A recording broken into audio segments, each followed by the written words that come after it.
Bom, gente, mudando de assunto, se os Estados Unidos fazem exercícios conjuntos com a Armênia, a Rússia inicia exercícios conjuntos com a China no Mar do Japão. Esses exercícios, chamados de Joint Sea 2025, envolvem manobras navais em áreas próximas à Vladivostok e inclui desde simulações de resgate submarinos até operações antiaéreas, antimísseis e de combate marítimo. A China enviou 4 navios, entre eles os destroyers Shaoxing e Urumqi, que vão operar ao lado da frota russa por 3 dias. Depois das manobras, os 2 países devem fazer patrulhas conjuntas em áreas relevantes do Pacífico. Bom, esses exercícios, gente, não são novidade, tá? Desde 2012, China e Rússia realizam esse tipo de treinamento conjunto. Mas, como destacou o Ministério da Defesa do Japão em seu relatório anual, a profundidade dessa cooperação militar acaba levantando preocupações sérias de segurança, especialmente no contexto do Indo-Pacífico. Mesmo assim, a Rússia afirmou que o exercício tem caráter defensivo e não é direcionado contra nenhum outro país. Bom, por falar em China, ontem a Embaixada da China no Brasil anunciou que o governo chinês aprovou 183 novas empresas brasileiras de café para exportar seus produtos ao mercado chinês. Bom, essa medida passou a valer oficialmente no dia 30 de julho e chega em um momento bastante sensível para os produtores e exportadores brasileiros, né? Como vocês estão acompanhando, os Estados Unidos anunciaram tarifas pesadas sobre o café brasileiro e outros produtos, uma decisão que acaba afetando diretamente um dos principais canais de escoamento da produção nacional. Para vocês terem uma ideia, todo ano o Brasil vende em torno de 8 milhões de sacas de café só para processadores americanos.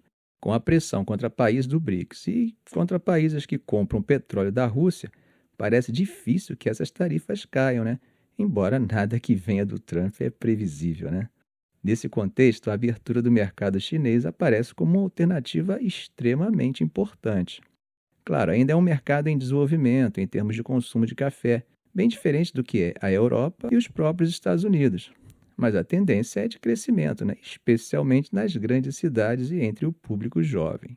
Em junho, por exemplo, o Brasil exportou 440 mil sacas de 60 quilos para os Estados Unidos. Para a China foram apenas 56 mil sacas, ou seja, os números ainda são pequenos quando comparados com o peso do mercado norte-americano, cerca de 7,8 vezes menores, segundo dados da Secafé.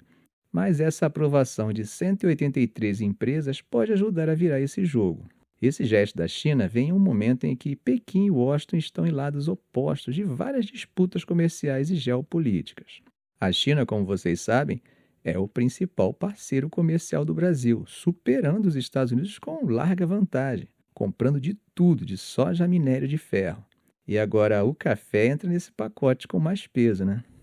É importante também dizer, gente, que além de ser o nosso maior parceiro comercial, o nosso superávit com eles é gigantesco. Só para vocês terem uma noção, em 2024, o saldo de nossa balança com a China foi de 30,7 bilhões.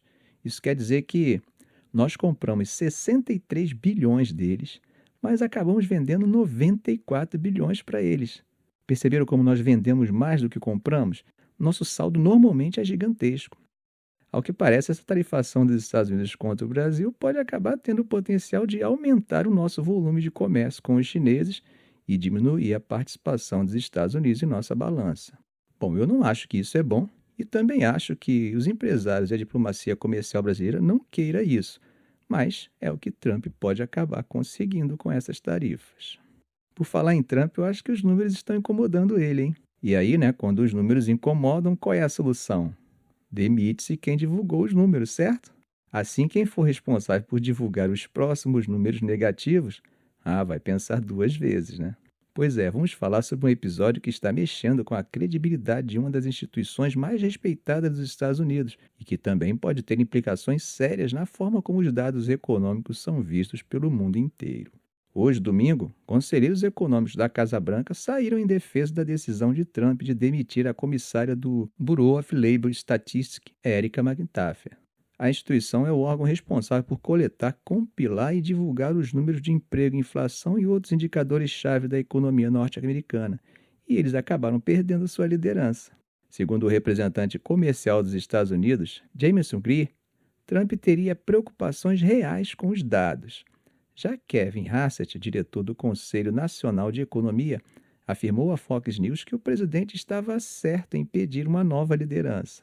Bom, o estopim da crise foi o relatório de empregos divulgado na sexta-feira, que acabou revisando para baixo os números de criação de vagas em maio e junho. Foram 258 mil empregos a menos do que os relatórios anteriores haviam indicado.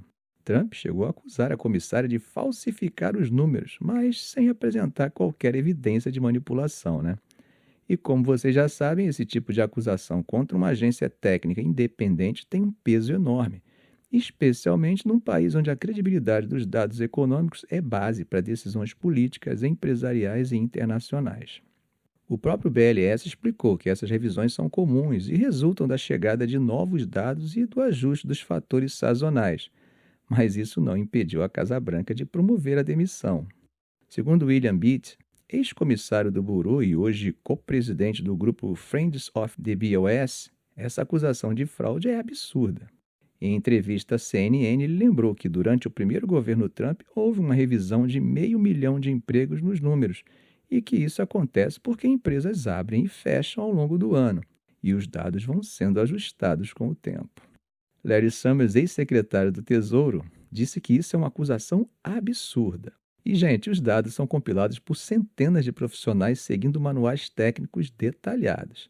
Aí o senador Chuck Schumer completou com uma frase dizendo o seguinte: o que um líder fraco faz quando recebe mais notícias? E aí ele responde: atira no mensageiro.